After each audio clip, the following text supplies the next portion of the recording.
శివుడు కొలువై ఉన్నది ఒక కైలాసం మాత్రమే కాదు, మొత్తం 5 కైలాసాలు ఉన్నాయి. వీటిని పంచ కైలాసాలు అంటారు. మొదటిది మరియు అన్నిటికంటే ప్రధానమైన కైలాస పర్వతం. ఇది టిబెట్ లో సముద్ర మట్టాన్ని దాదాపు 6638 మీటర్ల ఎత్తులో ఉంది. పురాణాల ప్రకారం సాక్షాత్తు శివపార్వతులు నివసించేది ఇక్కడ. ఈ పర్వతం చూడడానికి ఒక పిరమిడ్ ఆకారంలో ఉంటుంది. దీనిని ఎవరూ అధిరోహించలేదు, కేవలం దీని చుట్టూ ప్రదక్షిణలు మాత్రమే చేయగలరు. దీనికి సమీపంలోనే పవిత్రమైన మానస సరోవరం కూడా ఉంటుంది. ఇక్కడ స్నానం చేస్తే పాపాలన్నీ తొలగిపోతాయని భక్తుల నమ్మకం. రెండవది ఆది కైలాస్. దీని సోటా కైలాస్ అని కూడా పిలుస్తారు. ఇది మన భారతదేశంలో ఉత్తరాఖండ్ రాష్ట్రంలో పిథోర్గఢ్ జిల్లాలో ఉంది. ఇది అచ్చం టిబెట్ లోని కైలాస పర్వతం లాగే కనిపిస్తుంది. ఇక్కడికి వెళ్తే దారిలో ఓ పర్వతంలా కనిపిస్తుంది. ఈ పర్వతం మీద మంచు పడినప్పుడు సహజంగానే ఓంకారం ఏర్పడడం ఇక్కడ అద్భుతం. ఇక్కడే గౌరీకుండ్ మరియు పార్వతీ సరోవరం కూడా చూడవచ్చు.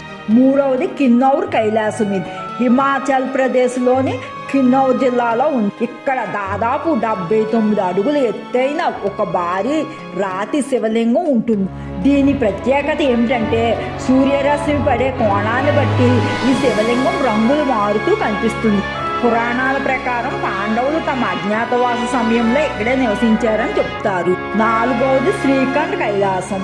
ఇది కూడా హిమాచల్ ప్రదేశ్ లోని కుల్లు జిల్లాలో ఉంది.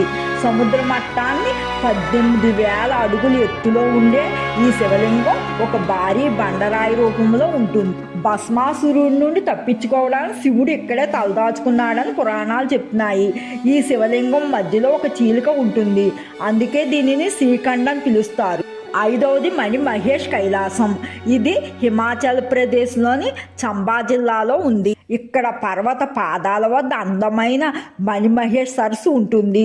సూర్యోదయం సమయంలో సూర్యకిరణాలు పర్వత శిఖరంపై పడినప్పుడు అది ఒక మణిలా మెరుస్తుంది.